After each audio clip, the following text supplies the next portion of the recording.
నమస్కారం అండి. నా పేరు డాక్టర్ ఆర్ఎంపి శెట్టి. జ్యోతిష్ శాస్త్ర విభాగంలో గత కొన్ని సంవత్సరాలుగా అనేక విషయాలు మీకు తెలుపుతూ వస్తున్నాను. మీరు చూస్తున్నారు, అనుసరిస్తున్నారు, లాభపడ్డారు కూడా. చాలా సంతోషంగా ఉంది.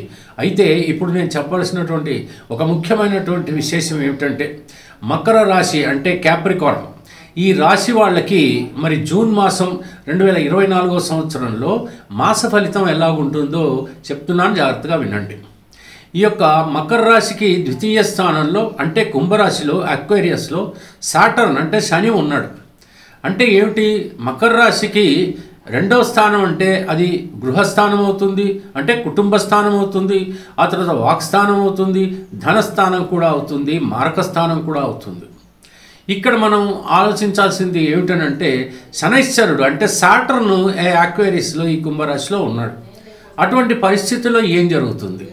మీరు చేసేటువంటి పనులు చాలా అద్భుతంగా ఉండొచ్చు, ఎదుటి వాళ్ళు మిమ్మల్ని శ్లాఘిస్తుండొచ్చు, అంటే పొగుడుతూ ఉండొచ్చు. అయితే దానికి తగ్గ ఫలితం ఏదైతే ఉందో ఆ క్షణమే అక్కడే జరగదు, రాదు. అదేమవుతుందనంటే మీకు అప్రిసియేషన్ అనేది దొరుకుతుంది, మిమ్మల్ని గౌరవిస్తారు, మీరు అద్భుతంగా పనిచేశారు అని. కానీ డబ్బు ఇవ్వడంలో ఏమవుతుంది, ఆలస్యం జరుగుతుంది. అప్పుడు మీకు కొంతవరకు ఇబ్బంది కలిగేటువంటి పరిస్థితులు ఏర్పడతాయి. అనుకుందాం, ఇవాళ నేను అవసరం ఉండి ఒక పని చేశాను, నా పనిని ఎదుటివాడు మెచ్చుకున్నాడు, కానీ వెంటనే నాకు అవసరమైనటువంటి ఆ డబ్బును అతను అందించకపోతే నా పరిస్థితి ఎలాగుంటుంది? నా అవసరాన్ని నేను తీర్చుకోలేనటువంటి పరిస్థితి వస్తుంది.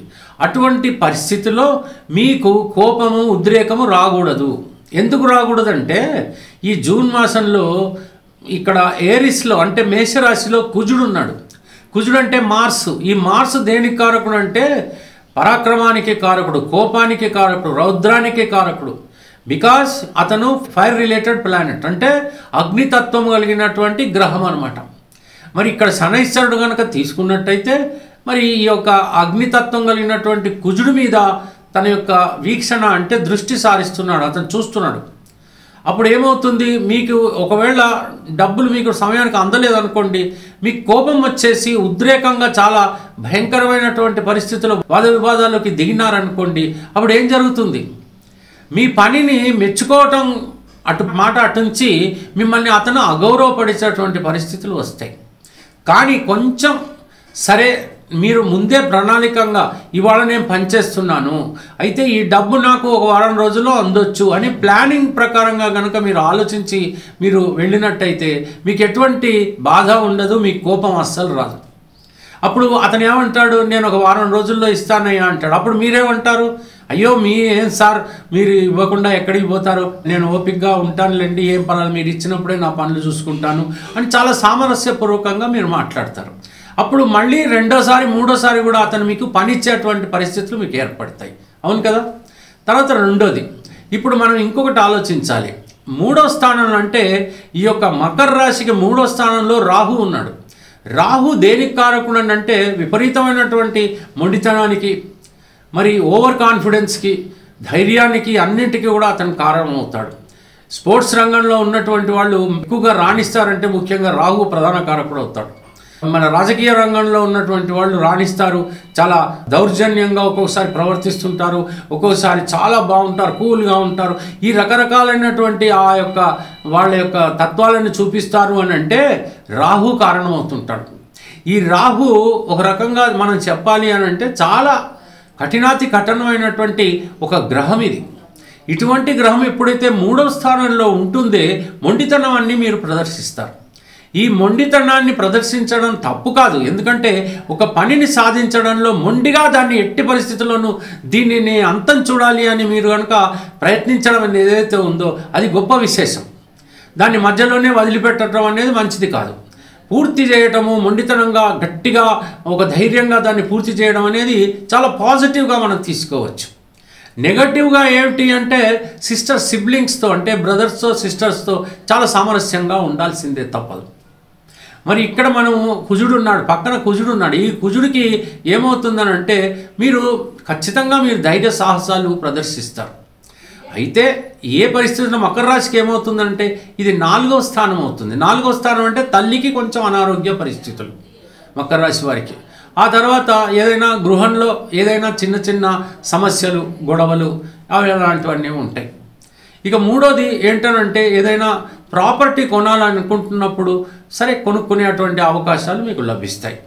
అయితే ఒక్కటి అర్థం చేసుకోవాలి, నేను ఒక ప్రాపర్టీ కొనాలనుకుంటున్నాను, అప్పుడు ఏంటనంటే మీరు కొంత సమయం తీసుకోవాలి. రిజిస్ట్రేషన్కి నేను 3 నెలలు తర్వాత రిజిస్ట్రేషన్ చేసుకుంటాను అని అనుకుంటే మాత్రం తప్పకుండా ఆ ప్రాపర్టీని కొని మీరే దక్కించుకునేటువంటి పరిస్థితులు మీకు ఏర్పడతాయి.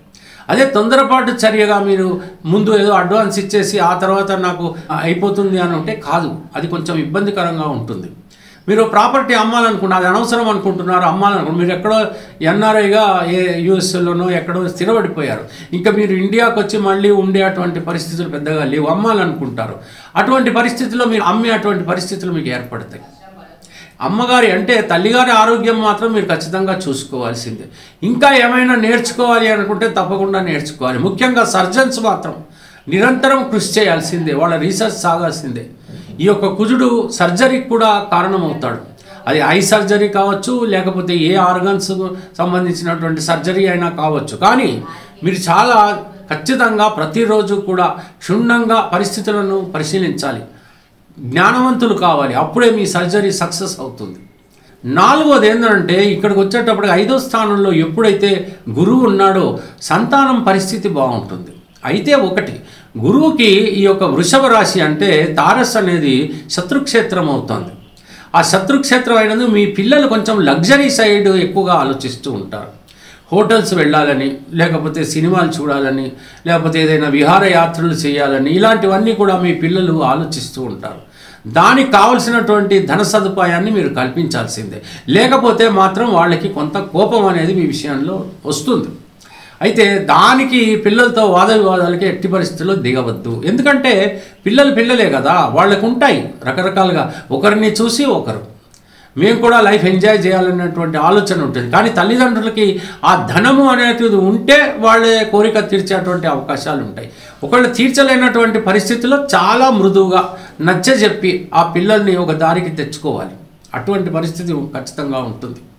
ఇక 4వ విషయం, కేతు అనే గ్రహం ఏదైతే ఉందో భాగ్యస్థానంలో ఉన్నాడు కాబట్టి వేదాంతపరమైనటువంటి ఆలోచన ఉంటుంది.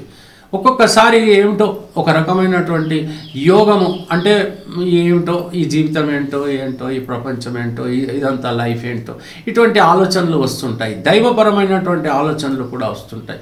ఏదో పుణ్యక్షేత్రాలు వెళ్ళాలని, లేకపోతే ఏదైనా భగవద్గీతో, లేకపోతే హనుమాన్ చాలీసో ఏదో రోజు చదవాలని, ఏదో యోగా చేసుకోవాలని, ఇటువంటి ఆలోచనలన్నీ కొంచెం కలుగుతూ ఉంటాయి. అది అంతా కూడా స్పిరిచువల్, భక్తి ప్రధానమైనటువంటి కార్యక్రమాలు కొన్ని మీరు నిర్వర్తించే పరిస్థితులు ఏర్పడతాయి. ఇలాగా సాగిపోతే అటువంటి ఈ జూన్ మాసం అంతా కూడా ఎలా ఉంటారంటే ఓవరాల్గా తీసుకున్నట్టయితే ఎంజాయ్ చేస్తారు. కొంచెం ఓపిక ఉంటే మాత్రం ఖచ్చితంగా ఎంజాయ్ చేస్తారు. ఉద్యోగులకు కూడా తప్పకుండా ప్రమోషన్ దొరకడం, ఇంక్రిమెంట్స్ దొరకడం, వాళ్ళు కోరుకున్న విధంగా మరి ట్రాన్స్ఫర్లు దొరకడం, ఇవన్నీ కూడా జరుగుతాయి. ఇక 3వ విషయం, వాహనం కొనుక్కునేటువంటి అవకాశాలు కూడా ఉంటాయి, భూమి కొనుక్కునే అవకాశాలు ఉంటాయి, లేకపోతే ఏదైనా ఫ్లాట్ కానీ లేకపోతే వేరే ఇల్లు కానీ రీసేల్లో కానీ కొనుక్కునేటువంటి అవకాశాలు కూడా మీకు కలుగుతాయి. ఈ రకమైనటువంటి ఈ జీవితాన్ని ఈ జూన్ మాసం అంతా కూడా మీరు గడుపుతారు. వివాహం కానటువంటి వాళ్ళు సత్వరం ప్రయత్నాలు ప్రారంభించండి, తప్పకుండా వివాహాలు జరిగేటువంటి అవకాశాలు కూడా కనపడుతున్నాయి. విద్య కోసమో ఉద్యోగం కోసమో అబ్రాడ్ వెళ్ళాలి, బయటి దేశాలకు వెళ్ళాలి అనుకుంటే ధైర్యంగా మీరు ఆలోచించండి, ఆచరించండి, తప్పకుండా విదేశాలకు వెళ్ళేటువంటి అవకాశాలు కూడా మీకు లభిస్తాయి.